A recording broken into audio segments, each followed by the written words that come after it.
अस्सलाम वालेकुम जी। आप देख रहे हैं फ़री डेली व्लॉग। और जैसा कि घर-घर में फ़र्नीचर होता है, ज़रूरत होती है और फिर हमें झाड़ू, पोछा, डस्टिंग करने के साथ-साथ जो है, जितना घर में फ़र्नीचर होगा, जितनी चीज़ें होंगी उसकी भी हमें डस्टिंग की ज़रूरत पड़ती है, उसको भी साफ़-सुथरा रखने की ज़रूरत पड़ती है।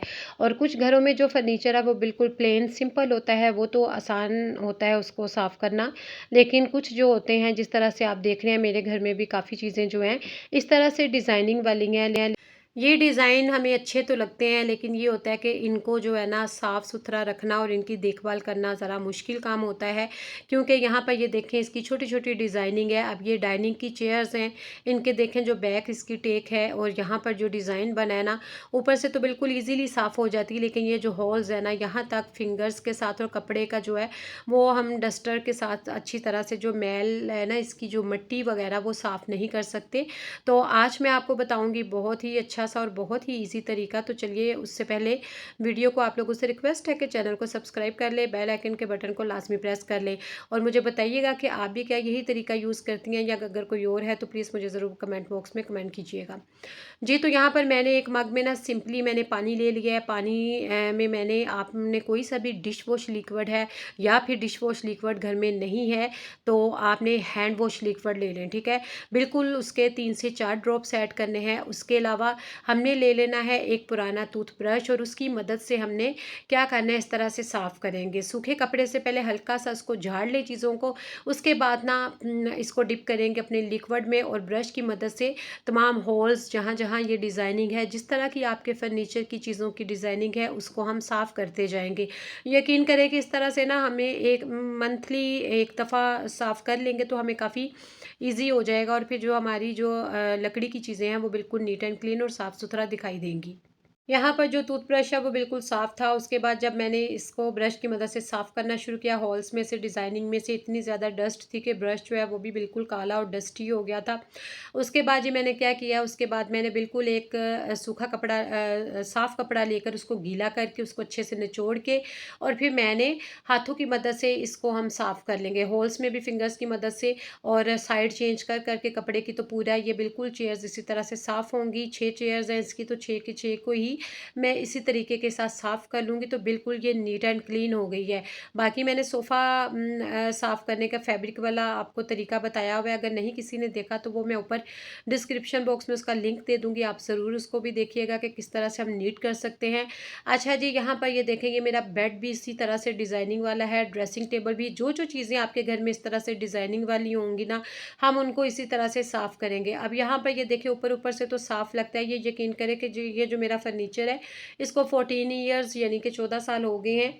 और ये जो है ना, एक तो चीज़ें भी कुछ अच्छी निकल आती हैं, उसके अलावा इसकी है कि देखभाल, और जितनी ही हम चीज़ों की, जितनी ही चीज़ों की हम देखभाल और एहतियात करेंगे तो चीज़ें हैं वो ज़्यादा लॉन्ग टाइम चलती हैं और चीज़ें जो है वो हमारी सेफ़ रहती हैं और सही रहती हैं। तो इसको भी हमने क्या करेंगे, इसकी भी बहुत ज़्यादा बारीक सी छोटी-छोटी डिज़ाइनिंग है। और वैसे तो साफ़ हो जाता है, लेकिन जो बीच में मिट्टी या धूल है, ये लाइन्स में और डिज़ाइनिंग में जमी हुई होती है, वो अगर हम गौर से देखेंगे तो काफ़ी मिट्टी उसके अंदर जमी हुई होती है। तो अगर इसको इसी तरीके के साथ पहले क्या कर लेंगे, इसकी टेक, इसके पूरे बेड को जो है, हमने क्या करना है, साफ़ कपड़े से, सूखे कपड़े से बिल्कुल मैं इसको साफ़ कर लूँगी ताकि मिट्टी वगैरह हल्की-फुल्की जो है वो साफ़ हो जाए। उसके बाद क्या करना है, वही जो लिक्विड वॉश हम चेंज कर लेंगे, क्योंकि चेयर साफ़ करते-करते वो काफ़ी गंदा हो गया था।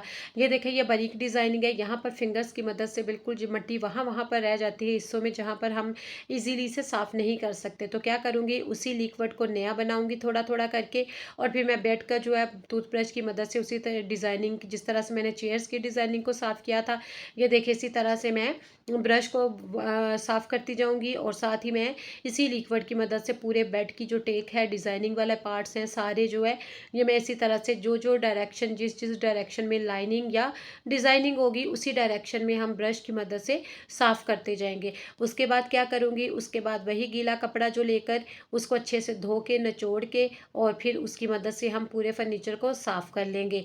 इसके अलावा मेरे घर में ड्रेसिंग टेबल है, मेरे घर में साइड टेबल्स हैं, इसी डिज़ाइनिंग की बनी हुई हैं और और मैं अपने पूरा बेड की टेक और पाँव वाली साइड जो है वो भी मैं इसी तरह से साफ़ करूँगी और पूरा जो फर्नीचर है वो इसी तरह से साफ़ हो जाएगा। यकीन करें यही छोटी-छोटी टिप्स एंड ट्रिक्स जो है ना हम लोगों को, अब हर बंदा कहता है, कुछ लोगों को भई ये तो बहुत ईज़ी है, ये तो हमें पता है, लेकिन कुछ लोगों को वाक़ई जो बच्चियाँ स्टार्ट करती हैं क्लीनिंग करना या कुकिंग करना या किचन में तो उनके लिए ये इस तरह की जो टिप्स एंड ट्रिक्स हैं ना वो बहुत ही हेल्पफुल साबित होती हैं, क्योंकि उनको फिर काफ़ी जो है वो मदद मिलती है और इसी तरह से हम एक दूसरे से सीखते हैं। तो यहाँ पर इंशाल्लाह ताला मैं आगे भी आपको फर्नीचर को पॉलिश करने का तरीका भी आप लोगों के साथ घर में कि हम किस तरह से अपने फर्नीचर को पॉलिश कर सकते हैं वो भी मैं लास्ट में बताऊँगी, आप लोगों के साथ शेयर करूँगी। तो जी हमारा जो बेड की टेक है ना, हाफ़ मैंने उसी तरह से साफ़ कर लिया, आधी मैं फिर अब दूसरी साइड से मैं इसी तरह से साफ़ कर लूँगी। इसके पाँव वाली साइड पे वहाँ भी डिज़ाइनिंग से भरा पड़ा है काफ़ी, उसको भी मैं इसी तरीके के साथ साफ़ करूँगी। साइड टेबल्स हैं, उसके बाद यहाँ पर ड्रेसिंग टेबल है, सबको ही मैं इसी तरीके के साथ इसी अपने लिक्विड के साथ मैं साफ़ करूँगी।